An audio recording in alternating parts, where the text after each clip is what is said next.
Got a new 1000 watt 4-channel amp, this Hydro Dip Camo. Let's check it out. Neon lights glow, undercarriage slow crawl, mini trucking in the lane, but I'm feeling 10 feet tall.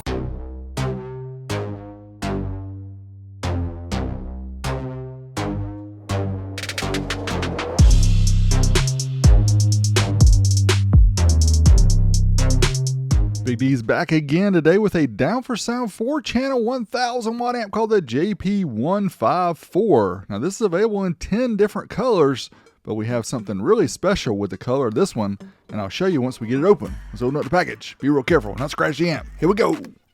This is not a Mickey Mouse program. There's some real debate about that one, but we'll move on. As we can see here in the box, we have the owner's manual for the JP154.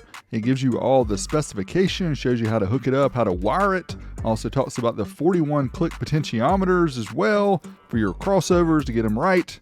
Alan gave us a couple of his keys to use for the terminals. And here is the amp, the Camo JP154. Now if we go to the Down for Sound site, we'll see right now $260 is the price, but I'll leave a link below because the price, kind of changes as time goes along, but not bad for a 4-channel 1000 watt amp. We'll get to the ratings and everything, but this one's hydro dipped. And what is hydro dip? We'll get to that shortly as well. Frequency response 10 hertz to 24 kilohertz, signal to noise ratio 93 dB, damping factor 130, bunch of other features as well. Thermal protection, short circuit, voltage, and DC overload protection. Now, if you're curious how this Camo hydro dipping works, I'm going to show you an example from somebody else on YouTube and leave a link to their video below. It's very good. Liquid Concepts LLC. They show this dipping an intake, it looks like, but watch how it wraps all the way around and check it out. It doesn't even look real. I'll leave a link to their video. You can see and find out how this works, but it is a super cool process and looks excellent on this amplifier. Now let's check out the features of the amp, starting with the one side here. You can see the 4 RCA jacks. These are Tiffany style. You have to use all 4 of them. Unfortunately, there is no 2-channel switch. We'll talk about that later in the video, of course. Input gain is variable from 0.2 to 6 volts. That's always nice. And then we slide down the amp here. You will see there is a high pass and a low pass filter, and both channels are kind of individual with those settings. The high pass filter settings are from 20 to 800 hertz. There is a times 10 factor, also on or off, so you can run at full range. Low pass filter 50 hertz to 800 hertz, also a times 10, and you can set it on or off. And this amp is band passable as well. What I mean by that is you can run the high pass and the low pass at the same time. For example, if you run mid ranges, you could set 80 hertz for your high pass and then maybe 4,000 for your low pass. That way you can run just the frequencies that the mid range needs. On the opposite end of the amp, we have the power inputs as well as the speaker outputs and some diagnostics. Let's start with the power inputs. These are 4 gauge and also an 8 gauge remote, because everybody needs an 8 gauge remote, but they're nice insert style terminals with the Allen key at the top. The speaker outputs use the same insert style terminals with 8 gauge wire. And yes, there are 4 channels, channel 1, 2, 3, and 4. They kind of go across 1 to 2 and 3 and 4 on the bottom. And again, 8 gauge insert terminals, and again, Allen key connection there at the top that's included. Also, we have the diagnostic LEDs for power, protect, and clipping. And for dimensions, on the long side, about 9.84 inches, and the width about 7.5 inches, and the height 2.24 millimeter equivalents are there as well. Overall, not a big amp, but not real small either. As for ratings, 4 ohms 150 by 4, 2 ohms 250 by 4, or bridged at 4 ohms 500 by 2, requiring a 100 amp fuse. Now, of course, we're going to fire up the amplifier dyno, find out how much power this amplifier puts out. If you haven't seen these tests, welcome to the world. On the left, power output in watts. In the middle, the ohm load. On the right, the voltage of the dyno. And also, we'll have the clamp to estimate the amplifier's efficiency. And first up, we'll run the 4-channel test. Of course, the 4-channel amp will have 2 on the dyno, 2 on resistors, matching the ohm load. 4 ohms is rated 150 by 4 at 14.44. Let's try it certified first, which takes us up to 1% distortion. And here we go, voltage is dropping below 14.4, but we still got 220 watts by 4 at 14.1 volts. So easily did its rated power plus some. We love to see that. Let's try it to the dynamic mode, which sends a 1 kilohertz pulse tone into the amp. And getting pretty similar to what we got before, about 220 average or so per channel, 14.34. Next up, we'll try 2 ohms at 4 channels. It's rated 250 by 4 at 14.4 volts. Let's try certified test first. Again, 1 kilohertz is the track, up to 1% distortion. Can we get the 250? Yeah, 292 average, and voltage dropped to 13.81 thanks to the coolness, and the lithium batteries don't like being cool. But anyway, we still got more than the rated power at less voltage. Sending a dynamic pulse tone into the amp. You can see this amp does have some dynamic juice. We're getting close to 400 watts by 4 at 2 ohms, 14.26. Next up, we're going to bridge the amp down to the 2-channel test. Again, it's only rated at 4 ohms for this, using the outer terminals. Channel 1 positive, channel 2 negative, channel 3 positive, channel 4 negative. It is rated 500 watts by 2, 14.4 volts. Let's try it here. 1 kilohertz again, certified to 1% distortion. And there you go, 582 times 2 at 13.91. So again, we're not asking, for much when we want to see ratings. We just want to see an amplifier do its ratings. Maybe a little bit more is always nice. And here you go, 592 or so per channel, uncertified up to clipping, right at 14 volts. And then finally here for the 4 ohm bridge test, we will send the dynamic pulse tone of 1 kilohertz into the amp. And once again, check this out, well up into the 700s, almost 750, about 740 average. Yep, jump there, about 745 average. Here are the results. You can pause if you want to see these. Of course, it did rated power plus some at pretty much every test.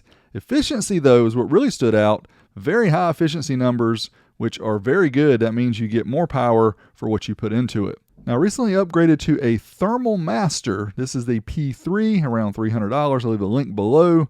This one actually was highly recommended by my friend Sam over at BearVids. He's used this in his videos. He uses the brand at least and gets really good definition. As you'll see, for the money, it is incredible the resolution that we get here. We can see the internals and see after all the amp dyno tests, we're still in the 120 degree Fahrenheit, so not super high. There is no active fan on this amp, but I don't think it needs it because it did not get hot enough to require it, in my opinion. So the numbers and everything look good, but how does it sound? Let's find out. Flex, whole car show, breaking necks from the beat.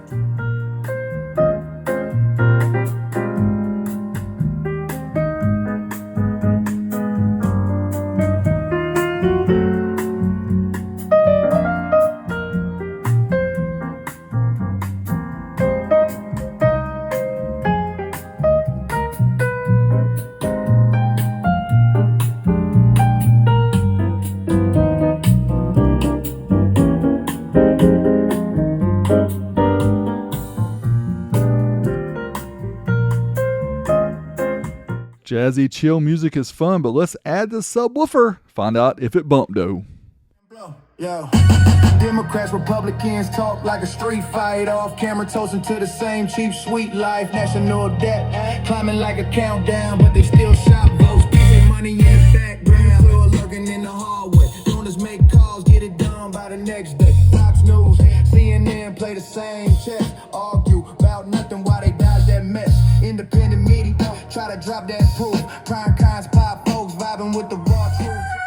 Candy Miles, extended cab, two-tone drip, retro graphics down the side, whole block biting the lip, drop spindles, 5-star rims, clean spin, rolling on 15s, Frank kissing that cement, snug top shut, bed smooth like a mink, tweet interior plush, same color as the drink, neon lights glow, undercarriage slow crawl, mini trucking in the lane, but I'm feeling 10 feet tall.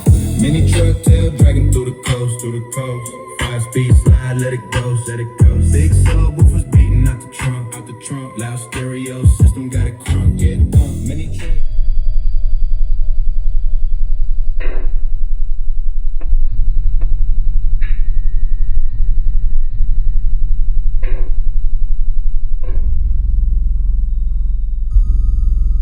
Now this amp was really designed for mids and highs, but as you can see, it did pretty well with the subwoofer.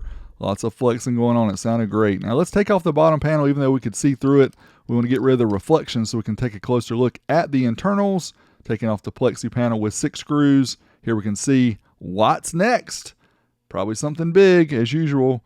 And let's do a fly over here. We can see some capacitors. We can see the transformer there, some resistors, 50 volt 2200 microfarads here on the rails, and for the input filtering 35 volt 2200 microfarad.